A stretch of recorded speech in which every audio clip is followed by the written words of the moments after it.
જો વિદ્યાર્થી મિત્રો ધોરણ 11 ચેપ્ટર નંબર 5 દ્રવ્યાવસ્થામાં વાયુ અને પ્રવાહીમાં આપણે છેલ્લે લેક્ચર નંબર 15માં આપણા પેમ્ફલેટના પ્રશ્ન નંબર 44થી જી નીટના પ્રશ્ન નંબર 3 સુધી ચાલી ગયા હતા. હવે જી નીટમાં પ્રશ્ન નંબર 4થી આગળ વધીએ તો જી નીટમાં પ્રશ્ન નંબર 4નું વિધાન આ રીતનું છે.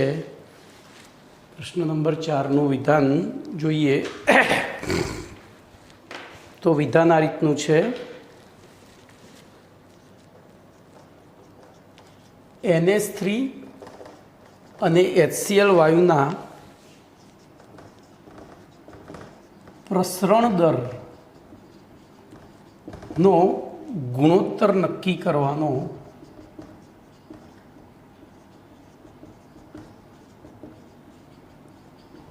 પ્રયોગ વર્ણવો. જોજો NH3 અને HCl બે વાયુઓ છે, એનો આપણે પ્રસરણ દરનો ગુણોત્તર નક્કી કરવાનો છે. તો એના માટે સૌથી પહેલાં આપણે શું કરીશું તો એક 100 સેન્ટીમીટર લાંબી કાચની નળી લઈશું. તો આપણે પહેલી તો 100 સેન્ટીમીટર લાંબી કાચની નળી દોરી કાઢીએ.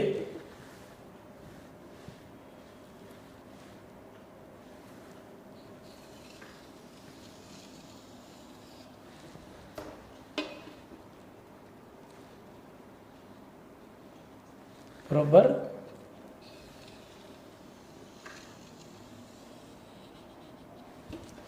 આવી એક કાચની પોલી નળી લઈશું જેની લંબાઈ 100 સેન્ટીમીટર હોય. બરાબર, હવે આ કાચની નળીમાં એક છેડે આપણે જોઈએ તો એમોનિયામાં બોળેલું રૂનું પૂમડું, આ જમણી ડાબી બાજુ NH3 અને HCl, તો આને ડાબી બાજુ. બરાબર, તો અહીંયા એક બૂચ માર્યો હોય, આ બૂચ છે, અને બૂચ સાથે ખીલ્લી મારી અને એમોનિયામાં બોળેલું NH3માં બોળેલું રૂનું પૂમડું આ બાજુ લગાવ્યું. બરાબર, આ બૂચ છે આપણો. એવી રીતે આ છેડે પણ એક બૂચ લગાવેલો હોય અને એની અંદર ખીલ્લીથી સાથે અહીંયા રૂનું, તો બોલો શેમાં બોળેલું, તો અહીંયા HClમાં બોળેલું રૂનું પૂમડું. આ બંને એક સાથે લગાવવાના છે. આ બંનેને આ નળીમાં એક સાથે એક જ સમયે બે હાથમાં બે પૂમડા લઈ લેવાના. બરાબર, બે હાથમાં બે પૂમડા લેવાના અને પછી એને આમ કમ્પ્લીટ. હવે થશે શું, બોલો એમોનિયા વાયુ છે, HCl વાયુ છે, તો એનું પ્રસરણ, બોલો એમોનિયાનું પ્રસરણ આ દિશામાં થશે, કારણ કે બીજે તો ક્યાંય જાય એવું છે નહીં, બાકી તો બધું બંધ છે. બોલો HClનું પ્રસરણ આ દિશામાં થશે.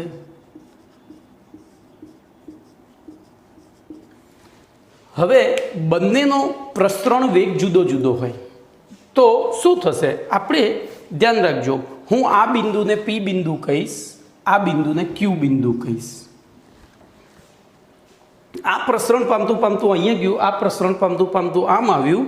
એટલે અહીંયા જ્યાં એ બંને ભેગા થાય, હવે જોજો બરાબર મધ્યમાં ભેગા નહીં થાય. કેમ નહીં થાય કોઈ કહેશે મને, તો પ્રસરણ દર બરાબર ચલે છે 1/√m હતું, યાદ છે, આણવીય દળના વ્યસ્ત પ્રમાણમાં, વર્ગમૂળના વ્યસ્ત. હવે NH3નું આણવીય દળ 14 ગ્રામ પર મોલ છે, આનું તો 36.5 ગ્રામ પર મોલ છે. મતલબ કે આ બેમાંથી કોનું ઝડપી પ્રસરણ થતું હશે, તો કે એમોનિયાનું. એ એમોનિયા વધારે ઝડપથી જતો હશે, આ ધીમે ધીમે. એટલે આ એક બિંદુ એવું મળશે, આર બિંદુ, જ્યાં NH3 અને HCl વાયુ ભેગા થશે અને ભેગા થઈને શું બનાવશે, NH4Cl. જોજો આ ગેસ હતો, આ ગેસ હતો, આ સોલિડ છે. એટલે આપણને અહીંયા NH4Clનું ધુમાડામય વાદળ રચાયેલું જોવા મળશે આર બિંદુએ. તો તમારો પ્રયોગ પૂરો થયો. હવે શું કરવાનું છે, તેથી જોજો હવે ગણતરી, તો NH3નો પ્રસરણ દર ભાગ્યા HClનો પ્રસરણ દર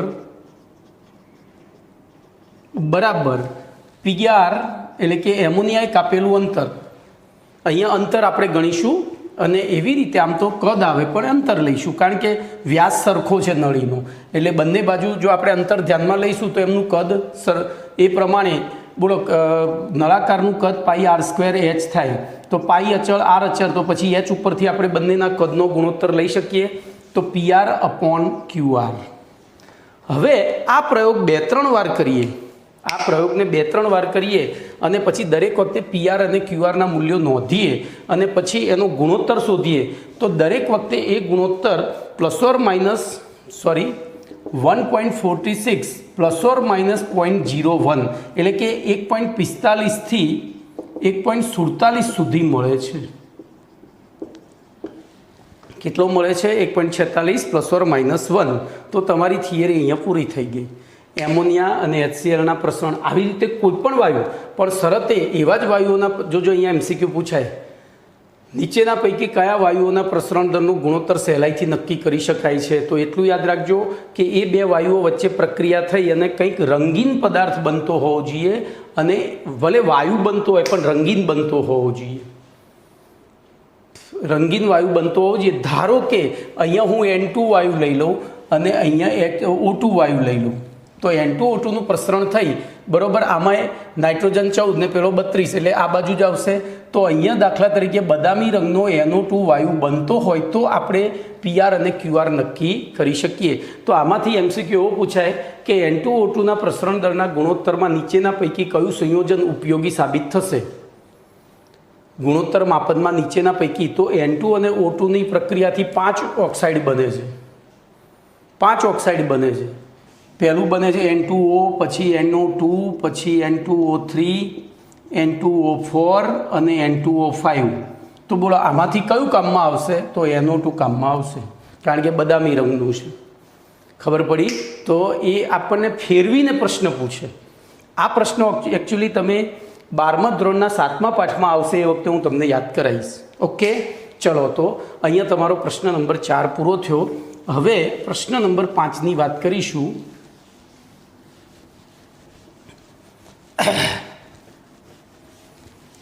તો પ્રશ્ન નંબર 5 જોઈએ, ગ્રેહામના વાયુ પ્રસરણના નિયમની ઉપયોગિતા જણાવો. ગ્રેહામના વાયુ પ્રસરણના નિયમની ઉપયોગિતા જણાવો. ધ્યાન રાખજો. બોલો સૌથી પહેલી ઉપયોગિતા, હાલ આપણે બોલો પહેલી ઉપયોગિતા, તો 2 જુદા જુદા વાયુઓના પ્રસરણ દરનો ગુણોત્તર નક્કી કરી શકાય છે. જોજો હો, આ પહેલો ઉપયોગ. હવે આપણે ગ્રેહામના વાયુ જે પ્રસરણનું સમીકરણ હતું વાયુ પ્રસરણના નિયમનું, એ જ લખીએ. તો R1/R2 બરાબર, બોલો શું હતું? √d2/d1 બરાબર √m2/m1 બરાબર, બોલો V1/T1 × T2/V2 બરાબર. હજુ પણ આગળ જઈએ તો જો અહીંયા પ્રયોગ દરમિયાન, અહીંયા હાલ જે પ્રયોગ કર્યો તો એમાં V સમાન રાખ્યું હતું ને અંતર, T સમાન રાખ્યો હતો ને અંતર નોંધ્યું હતું. આપણે બંનેને એક સાથે અહીંયા એપ્લાય કર્યા હતા, એટલે T સમાન રાખી અંતર નોંધ્યું હતું. તો T સમાન રાખીએ ત્યારે V1/V2, અને એવી રીતે કદ સમાન રાખીએ તો T2/T1. હવે ધ્યાન રાખજો, ધારો કે 2 વાયુઓ છે, એમાંથી એકનો, બંનેનો તમે આ રીતે પ્રસરણ દરનો ગુણોત્તર નક્કી કરી નાખ્યો, પ્રસરણ દરનો ગુણોત્તર નક્કી કરી નાખ્યો, એકનો અનુભાર તમે જાણો છો, તો બોલો બીજાનો. તો બીજો ઉપયોગ શું થાય? અજ્ઞાત વાયુના ઘનતા અને આણ્વીય દળ નક્કી કરી શકાય છે. ખબર પડી હું શું કહેવા માગું છું? એ આપણે પહેલા પ્રયોગથી પ્રસરણ દરનું ગુણોત્તર નક્કી કરી નાખ્યો. હવે બેમાંથી એક વાયુનો આણ્વીય દળ જાણીએ છીએ અથવા તો ઘનતા જાણીએ છીએ, તો બીજાની શોધી શકાય. ચલો, ત્રીજો ઉપયોગ.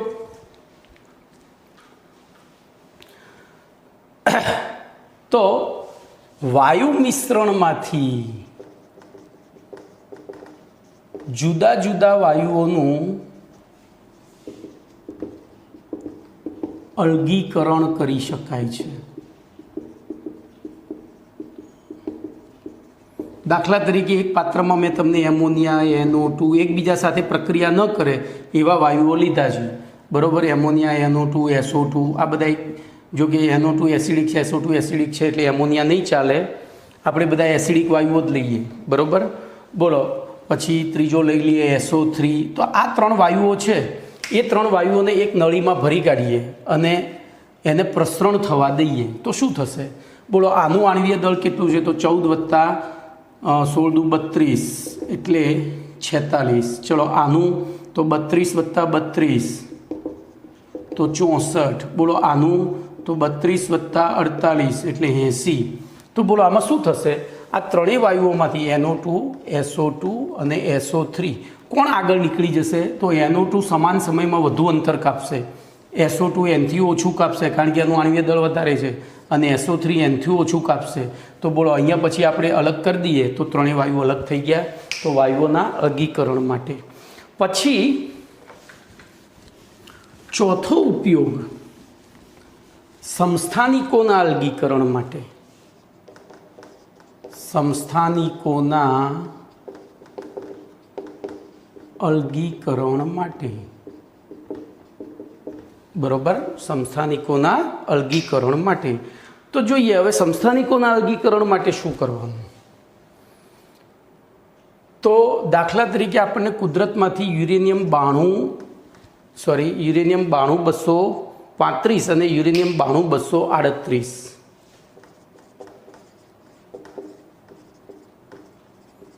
આવું 2 યુરેનિયમ એક સાથે મળે છે કુદરતમાંથી, પણ એમાંથી આપણા માટે ઉપયોગી કયું છે? તો આ ઉપયોગી છે, આ રહ્યું એ બિનઉપયોગી છે। જોજો હવે, જે ઉપયોગી છે એનું પ્રમાણ 0.07% જ છે, એનું પ્રમાણ કેટલું છે? 0.07%, જ્યારે 99.93% બિનઉપયોગી છે। હવે તો આને આમાંથી જુદું તો કાઢવું પડે, પણ આ બંને છે સમસ્થાનિક। પહેલો બોલો, આપણે બીજો પાઠ ભણ્યા હતા એમાં સમસ્થાનિકની વ્યાખ્યા શું હતી? તો ગુણધર્મો સમાન હોય, ગુણધર્મો સમાન હોય એટલે એને અલગ તો કરી શકાય નહીં। વળી આ બંને ઘન વસ્તુ છે એટલે સીધું એમના વાયુ હોત તો પ્રસરણ કરીને આપણે અલગીકરણ કરી શક્યા હોત। તો સૌથી પહેલાં આપણે શું કરીએ છીએ? તો આ મિશ્રણની ફ્લોરિન સાથે પ્રક્રિયા કરીએ છીએ, એટલે આપણને UF6-235 અને UF6-238 આ 2 વાયુઓનું મિશ્રણ પ્રાપ્ત થાય છે। UF6-235 અને UF6-238। હવે આ બંનેના પ્રસરણ દરનો ગુણોત્તર ધ્યાન રાખજો, UF6-235/R, UF6-238 એમના પ્રસરણ દરનો ગુણોત્તર 1.0047 છે। 1.0047 એટલે કે બહુ જ અવગણ્ય છે, તેમ છતાં એકદમ નહિવત તફાવત છે બંનેના પ્રસરણ દરમાં, કારણ કે 1 એકમનો જ તફાવત, એમના આણ્વીય દળમાં 3 એકમનો જ તફાવત છે। એટલે આપણે ટૂંકી નળી લઈશું, ટૂંકી નળી લઈ અને જો એમનું અલગીકરણ કરવા પ્રયત્ન કરીશું તો નહીં થાય, તો એના માટે ખૂબ જ લાંબી નળી બનાવવી પડે। તો આ વસ્તુ અમેરિકાના ટેનેસી નામના રાજ્યમાં, બરોબર, ઓકરીજ નામના સ્થળે એક 2 કિલોમીટર લાંબી વિસ્તરેલી એક લેબોરેટરી આવેલી છે। એમાં એક આવી લાંબી ટનલ બનાવી છે, લગભગ 2-2.5 કિલોમીટરની। તો એમાં એક છેડેથી યુરેનિયમ હેક્ઝાફ્લોરાઇડ 235 અને યુરેનિયમ હેક્ઝાફ્લોરાઇડ 238નું મિશ્રણ, વાયુઓનું મિશ્રણ દાખલ કરવામાં આવે છે। તો એ બીજા છેડે, બોલો, આ બેમાંથી કોણ આગળ નીકળી જશે? ખૂબ જ લાંબા અંતરે, આમ પ્રસરણ દરમાં નહિવત તફાવત છે, પણ અંતર વધે એટલે શું થતું જાય? હું તમને સિમ્પલી કહું, એક ગાડી 60 કિલોમીટર પ્રતિ કલાકની ઝડપે ચાલે છે, બરોબર, અને બીજી 60.1 કિલોમીટર પ્રતિ કલાકની ઝડપે ચાલે છે। બોલો, આ 2 ગાડીઓ 100 કલાક સુધી ચાલ્યા કરે તો શું થાય? આ બંનેને 100 કલાક સુધી ચલાવીએ તો આ કેટલું અંતર કાપશે? તો 60 × 100 એટલે કે 6000 કિલોમીટર અંતર કાપશે। સામે આ કેટલું અંતર કાપશે? તો 6010 કિલોમીટર અંતર કાપશે। તો બોલો બેની વચ્ચે કેટલો ડિફરન્ટ થઈ ગયો? આપણે અહીંયા ગુણાકાર કરીને જ બતાવીએ ને. બોલો 60.1 ગુણ્યા 100 એટલે કે 6010 કિલોમીટર. તો 100 કલાક સુધી એ કામ કર્યા કરે, બંનેને ચલાવે કરીએ તો આ 10 કિલોમીટર આગળ નીકળી ગયા નીચેવાળી, તો એ બે અલગ થઈ ગઈ કહેવાય. તો એમાં અહીંયા પણ આવું જ કરીએ. અહીંયા પણ ખૂબ જ લાંબા સમય સુધી પ્રસરણ થવા દઈએ એટલે કોણ આગળ નીકળી જશે? જેનું આણ્વીય દળ ઓછું છે આગળ નીકળી જાય. તો બેને અલગ કરી, અલગ કર્યા પછી એ UF6નું આપણે રિડક્શન કરી નાખીએ તો યુરેનિયમ 235 આપણને અલગ મળી જાય. તો આ થયું સમસ્થાનિકોના અલગીકરણ માટેની રીત. બોલો કમ્પ્લીટ. ચલો હવે આના ઉપરથી કેટલાક દાખલા છે એ દાખલા ગણી કાઢીએ. ગ્રેહામના વાયુ પ્રસરણ નિયમ આધારિત દાખલા પૂછાય છે ભાઈ જી નીટમાં. તો જોઈએ દાખલામાં N44 બરોબર 5000 કિલોમીટર અંતર કાપવા માટે CO2 વાયુને તો અંતર L બરાબર 5000 કિમી. પછી TCO2 ને લાગતો સમય બરાબર 2 સેકન્ડ છે, સોરી અહીંયા કિલોમીટર છે. તો Cl2 વાયુને તે જ અંતર કાપવા માટે લાગતો સમય, ચલો અહીંયા અંતર હું DCO2 ડી નહીં લેવાય, ડિસ્ટન્સ લઈશ તો પાછી ઘનતા થઈ જશે. બોલો અંતર V લઈ લો, આપણે કદ અચળ રાખીને VCO2 બરાબર બોલો કેટલું હતું? 5000 કિમી. એવી રીતે VCl2 એ કેટલું છે? એ પણ 5000 કિમી છે. એટલું જ અંતર કાપવા માટે તો TCl2 બરાબર કેટલા? આવો દાખલો છે. બોલો શું કરીશું? તો આપણી પાસે એક બ્રહ્માસ્ત્ર પડ્યું છે. બોલો કયું? R1/R2. હવે R1ની જગ્યાએ હું શું કરીશ? આપણને ખબર છે જેનું આણ્વીય દળ વધારે છે ને, અથવા તો ગમે તે લખો ને, હું અહીંયા RCO2 અને નીચે RCl2 લઈ લઉં. તો બોલો √DCl2/DCO2 થાય બરાબર. બોલો V1/VCO2, અરે 1 તરીકે આપણે CO2 લીધો છે ને, V1 V2 સોરી અહીંયા 1 તરીકે Cl2 લીધો છે. તો VCl2 V1 છે ને, હા CO2 જ લીધો છે, અપોન VCl2 લેવાય, પણ V તો સરખા છે. પછી બીજું શું લખાય? તો બોલો TCl2/TCO2.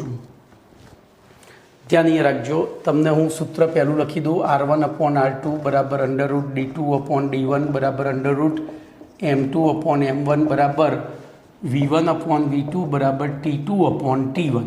આપણી પાસે આ સૂત્ર છે. તો 1 તરીકે મેં CO2 લીધો એટલે D2માં ઉપર Cl2 ગયો, પછી V1 તરીકે પાછો CO2 આવ્યો અને V2 તરીકે Cl2 આવ્યો, પાછું TCl2 ઉપર જતો રહ્યો 2 તરીકે ને. તો હવે આપણી પાસે હજુ અહીંયા એક લખવાનું રહી ગયું, MCl2/MCO2. બોલો આપણે શોધવું છે શું? તો આ તો સરખું છે એટલે તો ઉડી ગયું. VCO2 અને VCl2 એ તો વપરાશે નહીં. આપણે શોધવું છે, આ શોધવું છે. તો આ ત્રણમાંથી એક વસ્તુનો ઉપયોગ કરાય. બોલો આ આપેલું નથી, ઘનતા પણ આપેલી નથી, પણ આણ્વીય દળ આપણે જાણીએ છીએ.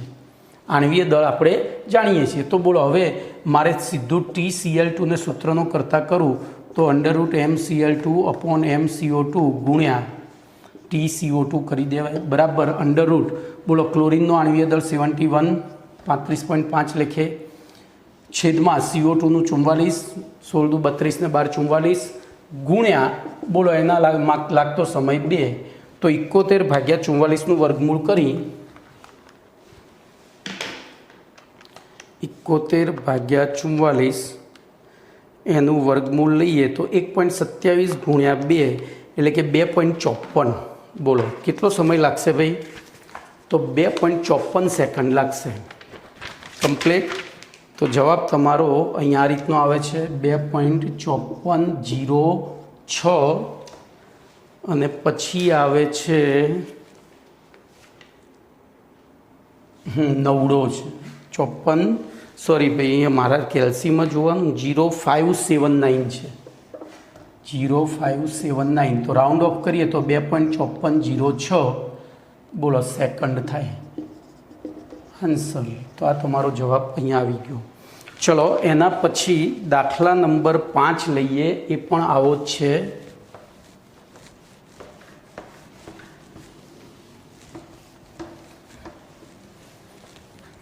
તો N45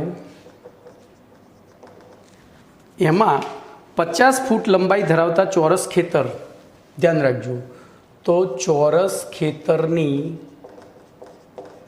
લંબાઈ બરાબર 50 ફૂટ। કોઈ એક વિકર્ણના બે છેડા ઉપર, વિકર્ણના એક છેડે NH3 અને વિકર્ણના બીજા છેડે HCl વાયુ ભરેલી બોટલ ખોલવામાં આવે અને જો વાયુઓનું વિકર્ણ ઉપર જ પ્રસરણ થતું હોય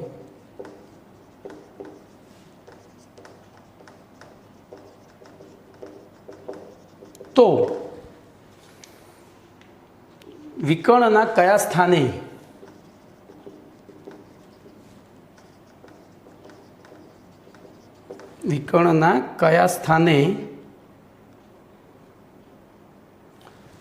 ધુમાડા રૂપ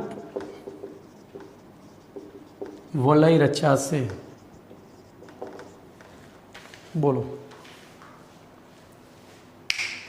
વિચારો।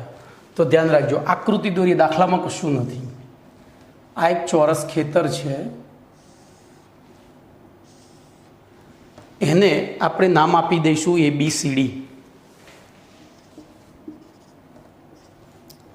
ધારો કે એ ખૂણા ઉપર, બરોબર, આપણે એ ખૂણા ઉપર NH3 વાયુને બોટલ રાખી છે અને C ખૂણા ઉપર HCl વાયુની બોટલ રાખી છે। બોલો આ શું થયું? વિકર્ણ થયો। હવે આ 50 ફૂટ છે, આ 50 ફૂટ છે, બરોબર। તો અહીંયા આ વાયુનું પ્રસરણ આ દિશામાં થાય છે, આ વાયુનું પ્રસરણ આ દિશામાં થાય। આપણને ખબર છે કે એમોનિયા, તો અહીંયા એક બિંદુ R મળશે, જ્યાં એ બેનું, તો આપણે AR અથવા તો RC અંતર શોધવાનું છે। તો સૌથી પહેલાં AC અંતર શોધવું પડે। તો ધ્યાન રાખજો, અહીંથી શરૂ કરીએ તો પાયથાગોરસના પ્રમેય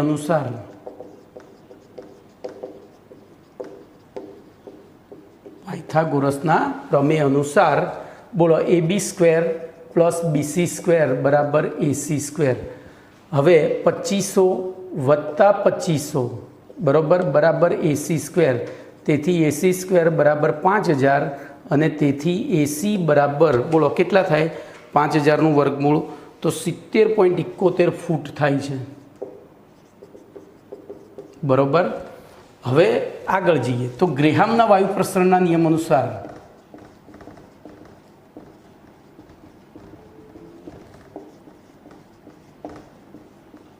બોલો અહીંયા શું થશે? તો RNH3 upon RHCl બરાબર શું લઈ લેવાય? √m, બોલો, HCl upon m કરી દેવાય। ખબર પડી કે નહીં? ક્લિયર? તો હવે ચલો અહીંયા કિંમતો મૂકી દઈએ। તો HCl એટલે 36.5 અને આ થયો 14 ને 3 17, બોલો। તો 36.5 ભાગ્યા 17 બરાબર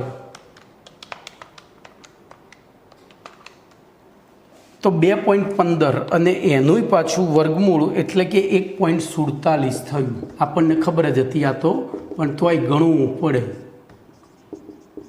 બરોબર। તો ધ્યાન રાખજો, અહીંથી આ અંતરને અહીંથી આ અંતરનો ગુણોત્તર, તો ધ્યાન રાખજો, આથી બોલો AR upon RC બરાબર 1.47 થયું। અહીંયા લખાય ને બરાબર VHCl અરે NH3 upon VHCl, તો આ બરાબર VNH3 upon VHCl, બોલો થઈ ગયું। તો AR upon RC બરાબર 1.47, પરંતુ AR પ્લસ RC બરાબર શું છે? તો આપણે શોધી કાઢ્યું છે 70.71। તો આપણે અહીંયા ધારી લઈએ, ધારો કે આરસી બરાબર એક્સ છે, તેથી AR બરાબર શું થાય બોલો? તો 70.71 માઇનસ એક્સ. તો અહીંયા આપણે મૂકી દઈએ 70.71 માઇનસ એક્સ અપોન એક્સ બરાબર 1.47. તો 70.71 માઇનસ એક્સ બરાબર 1.47 એક્સ. આને આ બાજુ લઈ જઈએ તો 70.71 બરાબર 2.47 એક્સ ઇમ્પ્લાઇઝ એક્સ બરાબર બોલો તો 70.71 ભાગ્યા 2.47 એટલે જવાબ તમારો 28.63 આવ્યો. આ શું આવ્યું? એક્સ. આપણે એક્સ કોને ધાર્યો? તો આને. તો આ થયું 28.63. તો એને પાછું બોલો માઇનસ 70.71 કરીએ તો શું થઈ જાય? તો 42.08 જેવું થાય છે નજીકની વેલ્યુ. બરાબર? ક્લિયર? તો અહીંયા તમારો જવાબ આવી ગયો. મારી ક્યાં ભૂલ થઈ ભાઈ? અહીંયા એક જ મિનિટ હો. 2x એટલે પેલો ગયો એટલે 2.47 થયા. મારે ભાગવાના હતા 70.71 ભાગ્યા 2.47 એટલે 28.62 થયા. બરાબર? 28.62 માઇનસ 70.71 બરાબર 42.08. હાય બરાબર છે ભાઈ. અહીંયા કેલ્સી બદલાયું છે એટલે થોડો જવાબ તો બદલાવાનો, એનો બહુ ઇશ્યુ નથી. 42.08 આવે છે અને પેલો 41.96 આવે છે. નિયર ઇક્વલ ટુ 42 છે બંને. ઓકે. તો આમ NH3 વાયુની બોટલથી 42.8 મીટરે અથવા તો HCl વાયુની બોટલથી 28.63 મીટરે એ ભેગા થઈ વાદળ રચશે. હવે જોજો આ શબ્દ કાઢી નાખ્યો હોય તો, આ કાઢી નાખ્યો હોય અને પછી એમ કે નજીકમાં નજીક કયા અંતરે HClની બોટલથી અથવા તો NH3ની બોટલથી નજીકમાં નજીક કયા અંતરે વલય રચાશે? તો એ વખતે ધ્યાન રાખજો આ વાયુ છે એ ચારેય દિશામાં પ્રસરણ પામતો જાય. આમાં બોલો એ વખતે જ્યારે અહીંયા પહોંચ્યો હશે ત્યારે અહીંયા પહોંચેલો હશે. ખબર પડી? તો એ વખતે તમારે શું કરવું પડે? અહીંયા જે આપણે લીધું હતું 70.71 લીધું હતું, ત્યાં DC અને R લેવો પડે. તો ત્યાં આપણે સીધું 50 લઈને જ ચાલવાનું. ત્યાં શું લઈ લેવાનું? 50. બોલો તો RC બરાબર એક્સ, તો 50 માઇનસ એક્સ. અને એ વખતે આપણે કિંમતો મૂકીએ તો અહીંયા બોલો 50 માઇનસ એક્સ, અહીંથી ફરીથી જવાબ લાવું તો બોલો 50 માઇનસ બરાબર 1.47 એટલે 2.47 એક્સ થયા. તેથી એક્સ બરાબર બોલો તો 50 ભાગ્યા 2.47. તો અહીંયા મારે હવે કેલ્સી ચલાવવું પડશે. તો 50 ભાગ્યા 2.47 જવાબ તમારો આવ્યો 20. તો અહીંથી આ 20.42 મીટર થાય. તો બોલો પેલી બાજુથી કેટલું થાય? તો માઇનસ 20.24, 42 નહીં 24 થાય. તો સામેથી કેટલું થાય? તો -50 કરી દો બરાબર 29.75. તો આવો પ્રશ્ન ફેરવીને પૂછી નાખે. તમને આ કશું જ ના કહ્યું હોય કે વિકર્ણના એક છેડે NH3 અને બીજા છેડે HCl હોય તો લઘુત્તમ કેટલા અંતરે, બોલો લઘુત્તમ કેટલા અંતરે એ બે ભેગા થશે? સોરી મારી ભૂલ થઈ. વિકર્ણના બે છેડે નહીં, આ બે બિંદુ એમ એક જ બાજુની બે ખૂણા ઉપર એમ. અહીંયા આખો દાખલો બદલી નાખે એ લોકો. એટલે આખો દાખલો અહીંયા વિકર્ણની જગ્યાએ એક જ બાજુના બે છેડે એમ. ઓકે. તો એ વખતે તમારો જવાબ આટલો થઈ જાય. ઓકે. તો આ રીતે આ લોકો દાખલા ફેરવીને પૂછે તો આપણે પહેલેથી વિચારી લેવું પડે કે શું ફેરવશે. ચલો એના પછીનો દાખલો.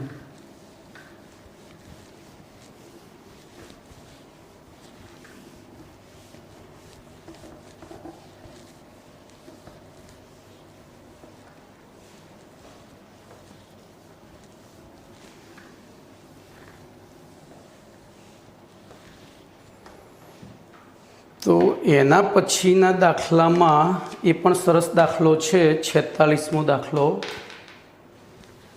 આ દાખલો વારંવાર પૂછાઈ ગયેલો છે. એક શાળામાં સામસામે બે દરવાજા ધરાવતા એક વર્ગખંડમાં સમાન અંતરે, ધ્યાન રાખજો, હવે હું દાખલાનું બાયફર્ગેશન સીધું જ કરીશ. આ એક રૂમ છે, એમાં સમાન અંતરે 13 પાટલીઓ ગોઠવેલી છે. 1 2 3 4 5 6 7 8 9 10 11 12 અને 13. બરોબર. આપણે અહીંયા નંબર આપી દઈએ 1 2 3 4 5 6 7 8 9 10 11 12 13. સમાન અંતરે 13 પાટલી ગોઠવેલી છે અને તેના ઉપર વિદ્યાર્થી બેઠેલા છે. હવે આગળના દરવાજેથી હાસ્યવાયુ એટલે કે N2O ની બોટલ ખુલ્લી મૂકવામાં આવે છે. અહીંયા ધ્યાન રાખજો, આ દરવાજો છે. આપણે અહીંયા દરવાજો પણ એટલા જ અંતરે બનાવીશું. અહીંયા પણ એટલા જ અંતરે દરવાજો છે, એટલે એક સરખા અંતરે છે. બરાબર. હવે આગળના દરવાજેથી હાસ્યવાયુ એટલે કે N2O અને પાછળના દરવાજેથી અશ્રુવાયુ એટલે કે C6H11OBr ની બોટલ ખુલ્લી મૂકવામાં આવે છે અથવા તો છોડવામાં આવે છે. તો કયા ક્રમની બેન્ચ ઉપર બેઠેલા વિદ્યાર્થી અથવા તો પાટલી ઉપર બેઠેલા વિદ્યાર્થી એ હસવા અને રડવાની બંને ક્રિયા એક સાથે અનુભવશે? જોજો, આ વાયુનું પ્રસરણ આ બાજુ થશે એટલે કે આ બાજુના વિદ્યાર્થીઓ શું કરશે? હસવા લાગશે. આ વાયુનું પ્રસરણ આમ થશે તો આ રડવા લાગશે. હવે આ ભેગા થતાં જે બેન્ચ ઉપર ભેગા થશે એ વિદ્યાર્થીઓ હસવા અને રડવાની બે ક્રિયા સાથે કરશે. તો આપણે એ બેન્ચનો નંબર શોધવાનો છે કે કયા વિદ્યાર્થીઓ. તો બોલો, અહીંયા આપણે સૌથી પહેલું તો શું કરીશું? તો સૌથી પહેલું તો બંનેનો પ્રસરણ દર શોધી કાઢીશું. તો ધ્યાન રાખજો, RN2O અપોન RC6H11OBr બરાબર √ M C6H11OBr અપોન MN2O બરાબર. ચલો, √ હવે જોજો, હું બધી ગણતરી અહીંયા જ કરવાની છે. તો 12 × 6 = 72 + 11 + 16 + બ્રોમિન 80. બરાબર. જોજો, 12 × 6 = 11 = 11 + 16 + 80 છેદમાં નાઇટ્રોજન 14 × 28 + 16. ચલો કરીએ. તો પહેલું 72 + 11 + 16 + 80 બરાબર 179. તો √ 179 ડિવાઇડેડ બાય, બોલો, 28 + 16 બરાબર 44. અને તેથી 179 ડિવાઇડેડ બાય 44 એટલે બોલો એનું પાછું તો રૂટમાં 4.06 એટલે કે એનું વર્ગમૂળ લઉં તો 2.02 જેવું થાય છે. 2.02 એટલે કે આપણે નિયર ઇક્વલ ટુ 2 લઈને ચાલીએ. Near equal to 2. હવે ધારો કે N2O વાયુએ કાપેલું અંતર બરાબર x પાટલી. તો બોલો C6H11OBr વાયુએ કાપેલું અંતર બરાબર 13 - x પાટલી થાય. જોજો, અહીંયા હું કરી દઈશ VN2O, આને કરી દઈશ VC6H11OBr. તો હવે પાછું આપણે ફરીથી સૂત્ર મૂકીએ. બોલો, RN2O અપોન RC6H11OBr બરાબર, બોલો, અંતરના સંદર્ભમાં તો V1/V2 જ આવતું હતું, જે આ છે જ. તો VN2O અપોન VC6H11OBr બરાબર આપણી પાસે છે 2. હવે VN2O બરાબર શું છે? x. અને VN2O તો 13 - x ઇમ્પ્લાઇઝ, બોલો, 2 કૌંસમાં 13 - x બરાબર x ઇમ્પ્લાઇઝ 13 × 26 - 2x બરાબર x ઇમ્પ્લાઇઝ 26 બરાબર 3x ઇમ્પ્લાઇઝ x બરાબર 26/3 હવે 8 તરી 24 એટલે બોલો 8.66 થશે, પણ બેન્ચ અપૂર્ણાંકમાં હોય નહીં. બેન્ચ અપૂર્ણાંકમાં હોય નહીં એટલે આપણે નિયર ઇક્વલ ટુ 9 લઈ લઈશું. એટલે કે 9મી બેન્ચ ઉપર અહીંથી અશ્રુવાયુ પણ આવશે અને હાસ્યવાયુ. તો 9મી બેન્ચ ઉપર બેઠેલા વિદ્યાર્થીઓ હસવા અને રડવાની આ આપણે એક્સ ધાર્યો તો એક્સ એટલે કોને કાપેલું અંતર? N2 એ કાપેલું. એટલે કે N2ઓથી 9મી બેન્ચ. પાછળથી જો પહેલો નંબર આપીએ તો C6H11 BR થી ગણીએ, એટલે કે પાછળના દરવાજેથી. હવે હંમેશા ક્રમ આગળથી જ અપાય એટલે આપણે લખવું પડે આ આગળનો દરવાજો છે પેલો. તો આગળથી 9મી બેન્ચ ઉપર બેઠેલા વિદ્યાર્થીઓ હસવા અને રડવાની ક્રિયા એક સાથે અનુભવશે. બોલો કમ્પ્લીટ? ખ્યાલ આવ્યો?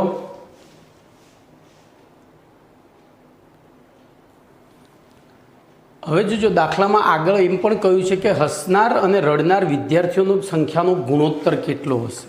બોલો તો જોજો કેટલા વિદ્યાર્થીઓ હસતા હશે? 8 વિદ્યાર્થીઓ. કેટલા રડતા હશે? 4 વિદ્યાર્થીઓ. આપણે એટલે કે 4 ચોથા ભાગ, એમ કે એક બેન્ચ ઉપર એક વિદ્યાર્થી ગણીએ તો 8, 3 ગણીએ તો આ 24 થાય અને આ 4 તરી 12 થાય. તમે ગુણોત્તર 8/4 લેશો તો 2 થશે, 24/12 લેશો તો એ 2 થશે. તો બોલો હસનાર અને રડનાર વિદ્યાર્થીઓની સંખ્યાનો ગુણોત્તર કેટલો થશે? તો એ અહીંયા પાછું એક્સટેન્ડ કરેલો છે દાખલો, તો ત્યાં એ આપણે પૂરું કરવાનું છે. ચલો એના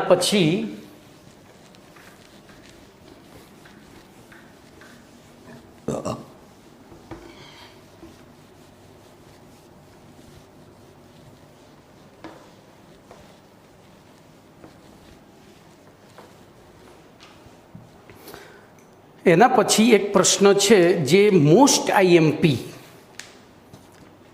પ્રશ્ન નંબર 6, જે આખા સિલેબસમાં ક્યાંય નથી પણ બહુ જ મહત્વનો છે. પદાર્થના ગલન બિંદુ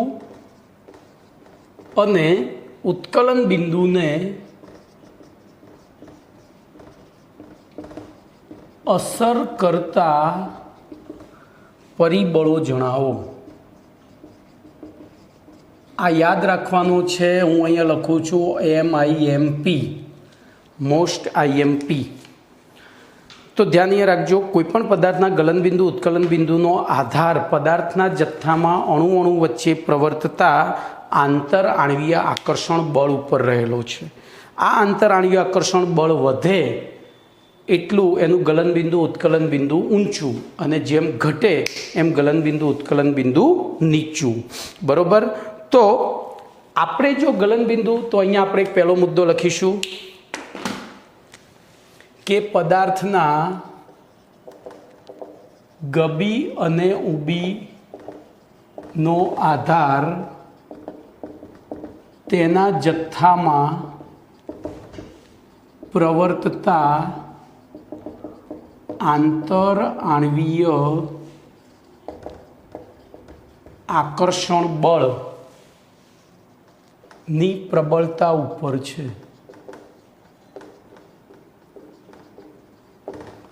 બોલો, આંતર આણ્વીય આકર્ષણ બળની પ્રબળતા વધે તેમ ગબી ઉબી વધે છે. ઇન શોર્ટ, તો ટૂંકમાં આપણે ગબી ઉબીને અસર કરતા પરિબળો સમજવા હોય, આમ આથી ગબી ઉબી ના મૂલ્યોને અસર કરતા પરિબળો સમજવા માટે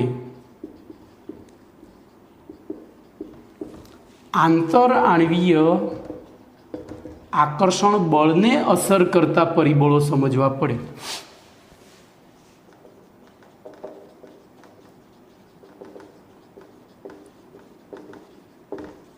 જે નીચે પ્રમાણે છે. બોલો, જે નીચે પ્રમાણે છે. બોલો, સૌથી પહેલો તો બંધનો પ્રકાર.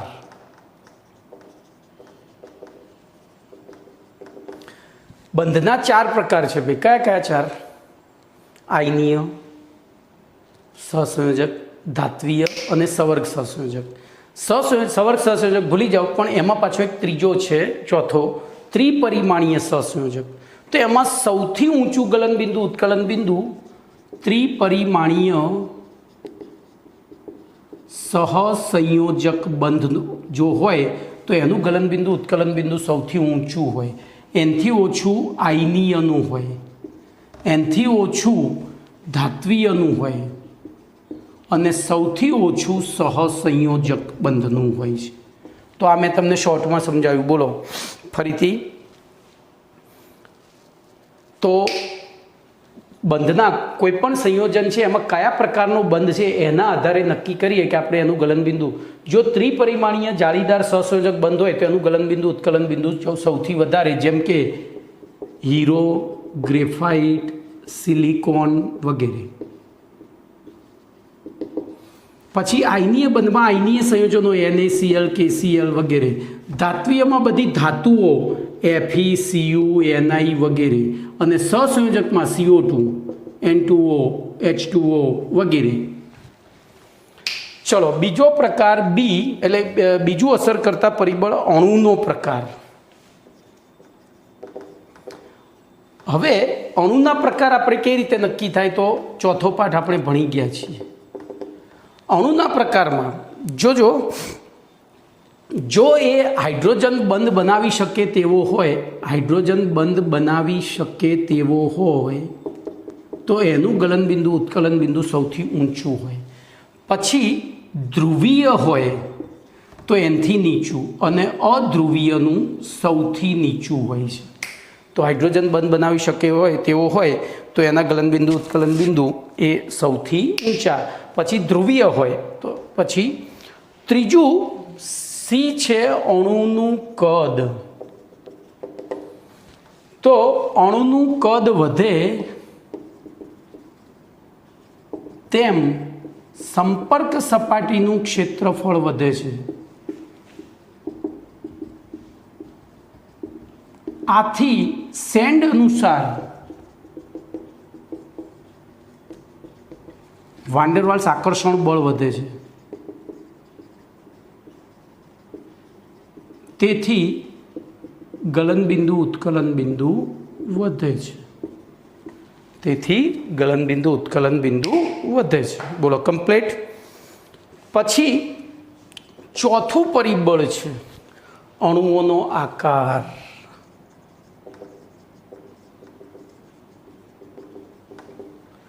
જોજો, અણુનો આકાર રેખીય હોય એટલે કે સીધે સીધો હોય, સમમિત હોય તો એના ગલનબિંદુ ઉત્કલન બિંદુ ઊંચા હોય. તો અહીંયા રેખીય અને એના કરતાં ઓછું શાખીય, બરાબર. આ વસ્તુ લાગે કાર્બનિક અણુઓને. અહીંયા આકાર કરતાં બંધારણ લખવું વધારે યોગ્ય રહે, પણ ચોપડીમાં આકાર આપ્યો છે એટલે આપણે આકાર લખીશું. જો એનું બંધારણ રેખીય હોય તો એમાં આંતરાણુય આકર્ષણ, અણુનું કદ એટલે કે અણુ બિનશાખીય હોય ત્યારે અણુઓ નજીક નજીક ગોઠવાય, ત્યારે નજીક નજીક ગોઠવાય તો વાન્ડરવાલ્સ આકર્ષણ વધારે હોય અને એના કારણે એનું ગલનબિંદુ ઉત્કલન બિંદુ ઊંચું હોય છે. બોલો કમ્પ્લીટ. તો અહીંયા તમારું અને છેલ્લો એક મહત્ત્વનો મુદ્દો જે તમારે યાદ રાખવાનો છે MCQ. હવે પછીના જે મુદ્દા છે એ બધા જ તમારે ગોખી મારવાના છે. હું અહીંથી બોલીશ તો તમે સાંભળવાના જ છો. લખેલું મેં તમને પેમ્ફલેટમાં આપેલું છે, તો એટલું તમારે ફરજિયાત તૈયાર કરી દેવાનું છે. કારણ કે અત્યારે ના કરો તો કંઈ નહીં, પણ GNETની પરીક્ષા પહેલાં, ગુજકેટની પરીક્ષા પહેલાં તો આ ફરજિયાત કરવાનું છે. એ તમારે યાદ રાખવું પડશે, રાખવું પડશે ને રાખવું જ પડશે. એના સિવાય કોઈ છૂટકો નથી, બરાબર. અત્યારે હાલ એમાંથી MCQ કદાચ ક્યાંક આવી જાય, પણ એક વખત ધ્યાનથી રોજ વાંચીને મૂકી દેશો ને તો યાદ રહી જશે. એમાં પણ સાતમો મુદ્દો યાદ રાખજો કે 273 કેલ્વિન તાપમાને 1 વાતાવરણ દબાણે બિન આદર્શ વાયુનું કદ 22.4 લીટર હોય છે, આપણે ગણતરીમાં લઈએ છીએ. જ્યારે આદર્શ વાયુનું, જોજો આના જ વસ્તુ, બિન આદર્શ વાયુ માટે તાપમાન 273 જ હું અહીંયા લખું છું. લખેલું વધારે યાદ રહે, જોયેલું સાંભળ્યા કરતા. તો જોજો, બિન આદર્શ